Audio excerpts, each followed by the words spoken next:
O, 'di ba, nahatsing ako sa super daming alikabok dito sa bahay namin. Imbis na mag-exercise ako ngayon, maglinis na lang tayo ng bahay. Dahil parihas lang naman yung maglinis at mag-exercise, no? Papawisan ka rin. Kaya kailangan na lang natin maglinis na lang. Papawisan din tayo niyan. Parang nag-exercise na rin, o, 'di ba? Ayan, at sabayan niyo na rin ako maglinis guys kasi yung aming bahay hindi ko lagi nalilinisan, no. Pag sinisipag lang talaga ako, ayun naglilinis ako, pero pag wala ay nako, hinahayaan ko yung dumi dito sa aming bahay, no. Pag hindi yung mga anak kong magwalis dito ay yung bahay namin is ewan ko lang kung ano yun diyan, walang walis-walis yung sala namin. Kaya nakapang-exercise nga ako ngayong araw na ito kasi balak ko talagang mag-exercise. Kaso lang nakita ko yung aming bahay, no, medyo madumi-dumi at kailangan na linisan, at dahil malapit na yung piyesta din dito sa atin at wala naman tayong lakad ngayon at wala namang trabaho dahil tapos na kaming maglaba at magpa-inject. Ayan yung ating ngayon, linis for today's video, no. Maglinis tayo ng bahay at saka yung mga salamin ay punas-punasan natin dahil super alikabok at marami na talagang dumi dito sa bahay namin at hindi namin araw-araw nalilinisan yung aming bahay. Kaya ngayon ay maglinis tayo.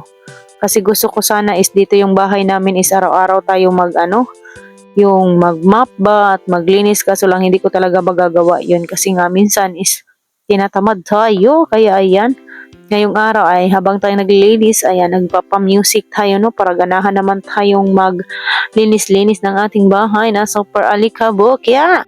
At saka yung mga sapatos dyan guys, grabe super dami talaga ang alikabok, no, kasi minsan pag naglilinis yung aming lumpiaan, yung mga alikabok galing sa lumpiaan ay pumapasok dito. Tingnan mo naman yung sapatos ni Amshi.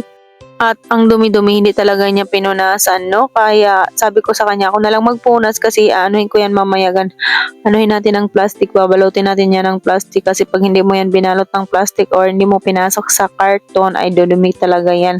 Kasi hindi naman talaga kami araw-araw naglilinis dito sa aming bahay. Kaya ayan, babalutin natin ng mga plastic niyan, lalong-lalo ng mga puti na sapatos. Ay nako, mabilis yan pasukan ng alikabok, no? Kasi nga may dito sa amin, nagluluto ng lumpia wrapper, kaya yung mga ng lumpia wrapper ay pumapasok talaga dito sa sala namin kasi dikit lang siya. At saka ayan na nga, at nagutom na nga ako, hindi pa ako tapos maglinis diyan sa amin sala at kumain muna tayo, no? So napakain ako ng kanin ngayon dahil is wala tayong karni, isda, gulay lang. Kaya ayan yung ating karni, pero konti lang naman yung ating ano ba yun? Karne ba yung sinabi ko? Ano daw? Ako din lang naman yung ating kanin ngayon. Pwede naman tayong kumain ng pakunti-kunti lang. O, diba? O, diba? Kahapon pa namin yan. O, kagabi pala namin yung ulam na yung adobong kangkong at saka yung paksiw at may natira pa. Kaya pang almusal, pang tanghalian na rin namin yan. Masarap kasi siya guys, yung kangkong, no? Kasi pagkatapos mong kamain ay pupunta ka talaga sa CR, ma-wash out talaga lahat ng kinain mo. Charis. Hindi, mas maganda kasi yung kangkong din, di ba? Parang nahahawanan talaga yung yung tiyan. O, di ba? Napahatsing talaga ako sa super daming alikabok. Ayan, katatapos ko lang kumain at nagpahinga kunti at maglinis na naman ulit tayo diyan dahil marami talagang alikabok.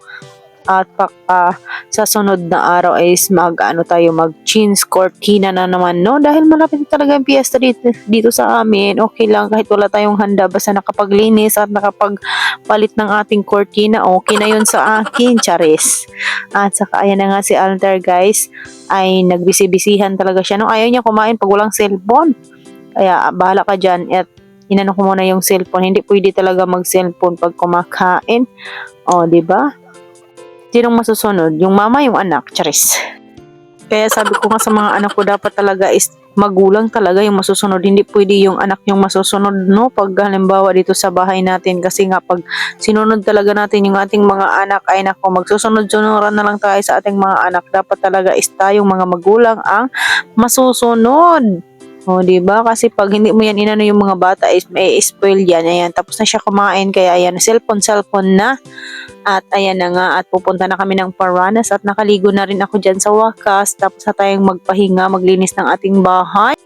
At buti na lang talaga guys, umulan dito sa amin at medyo na na anuhan, naibsan na yung ating init ng panahon at saka ayan na nga pala yung ating kapaligiran dito sa amin. May gumagawa dito sa amin na yung terminal kaya walang ano dito sa amin, walang peryahan ba. Dahil kung ano yung dati na nung nakaraang taon, ganun dati. Nawawala na naman ako sa aking Tagalog. Yung nakaraang taon guys is merong peryahan yan pag halimbawa April pa lang no, may peryahan na yan dito. Tapos pagdating ng piyesta, ayun, marami nang dumadayo-dayo dito sa amin. Kaso ngayon is malungkot yung ating piyesta ngayon dahil walang peryahan.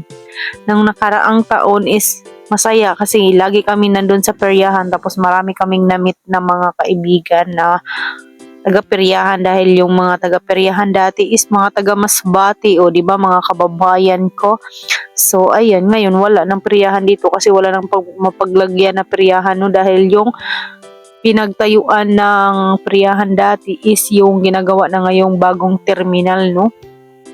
So ayan, move on na tayo doon.